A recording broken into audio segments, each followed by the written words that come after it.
video, let's cover SSRIs, that is selective serotonin reuptake inhibitors. So SSRI, SNRI, atypical antidepressants, MAOA inhibitors, all these you can include as alternative to tricyclic antidepressants. Okay, here we have seen fluoxetine, fluvoxamine, paroxetine, dapaoxetine. Where did you see paroxetine and dapaoxetine? Yes, if you remember, we saw it in premature ejaculation.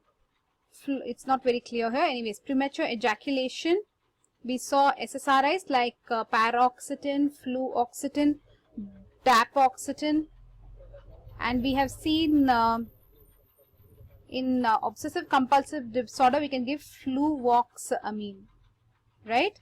SSRIs are used for anxiety, SSRIs are used for depression, they are used for obsessive compulsive disorder, and they are used to treat premature ejaculation. Okay. Now, how these act?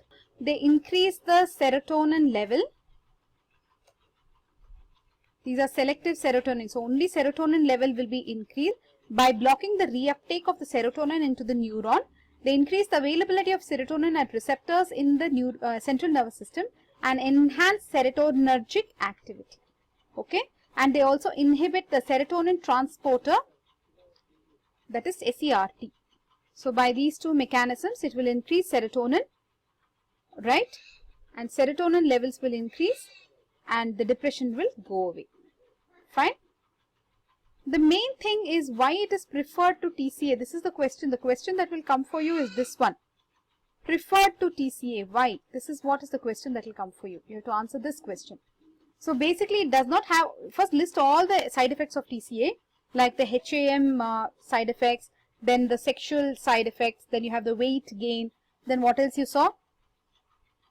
You saw that it will cause mania, it can precipitate epilepsy, right? In the previous video, you go learn all the adverse effects of TCA and come, and now you write all the positive points for SSRI. They have no adverse effects like TCA. They are no anticholinergic. They don't have cholinergic, no anticholinergic action, no hypotension, no sedation, no weight gain, no, they don't precipitate, do not precipitate convulsions, they do not cause cardiac arrhythmias. Okay, all that you can write. So these are the good things. The other good thing is that fluoxetine is longest acting and it has a T-half of almost 2 days, 2 to 3 days. Okay. Now, what are the bad things about SSRIs? Let us see. Some adverse effects. Very simple ones: nausea, vomiting, headache. These standard things you will write. Then you can write hypersensitivity also for almost all drugs. Write all this. Then diarrhea, insomnia, sexual dysfunction is the only problem that continues with this anti-depression things. Sexual dysfunction is a problem that continues to be there with SSRIs. Okay.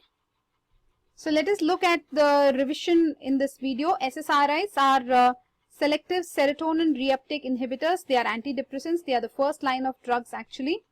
They are preferred to TCAs because of many reasons. We'll come to that. Examples of SSRIs: fluoxetine, fluvoxamine, paroxetine, dapaoxetine. They increase serotonin. They inhibit SERT, that is serotonin transporter. They block the reuptake of serotonin and increase the availability of serotonin. They don't have anticholinergic, they don't have hypotension, they don't cause sedation, weight gain, they don't precipitate convulsions, they don't cause cardiac arrhythmia. The problem is they still continue to give sexual dysfunction. Other side effects are nausea, vomiting, headache, hypersensitivity, you can always write, diarrhea, insomnia, etc. Okay. Fluoxetine is long acting. So that's all in SSRI for now. See you in the next video. Come back. Bye bye.